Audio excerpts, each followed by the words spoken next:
നിങ്ങളെ തുടരുത് എന്ന് പറഞ്ഞു കഴിഞ്ഞാല് അയാൾ നിങ്ങളെ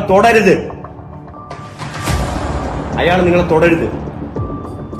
ഞാൻ ചെയ്ത തെറ്റാണെന്ന് നീയും ജനങ്ങളും വിശ്വസിക്കുകയാണെങ്കിൽ ശരി, ഓക്കെ, ഒന്നുകൂടെ സോറി പറയാം. സോറിടാ സിജു, ഞാൻ ചെയ്ത തെറ്റാണെങ്കിൽ നീ എന്നെ ക്ഷമിച്ച.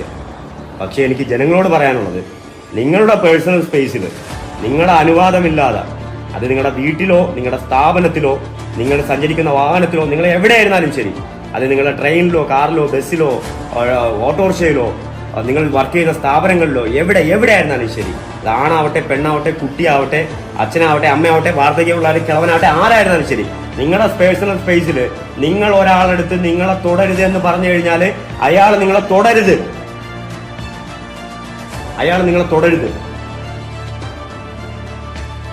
കൂടുതൽ എനിക്കൊന്നും പറയാം.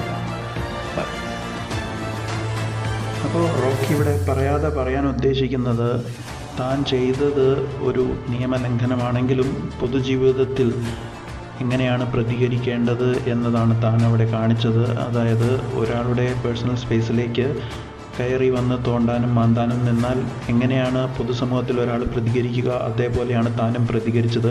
എന്നാൽ ബിഗ് ബോസിലെ നിയമങ്ങളനുസരിച്ച് അത് ഒരിക്കലും ചെയ്യാൻ പാടുള്ളതല്ല. അപ്പോൾ താൻ അതിൽ ഖേദിക്കുന്നു എന്നാണ് പറയാൻ ഉദ്ദേശിച്ചതെങ്കിലും ബിഗ് ബോസിൽ ഒറിജിനലായിട്ട് കളിക്കുമ്പോൾ അതിൻ്റെ നിയമങ്ങളുടെ അതിർവരമ്പുകൾക്കുള്ളിലൂടെ സഞ്ചരിച്ച് എതിരാളികളെ തിരിച്ചടിച്ച് വീഴ്ത്താനാണ് നോക്കേണ്ടത്. അല്ലാതെ നിയമം ലംഘിച്ചാൽ ഒരിക്കലും ഈ ഷോയിൽ തുടരാൻ സാധിക്കുന്നതല്ല എന്ന കാര്യവും അദ്ദേഹം ഓർക്കേണ്ടതായിരുന്നു.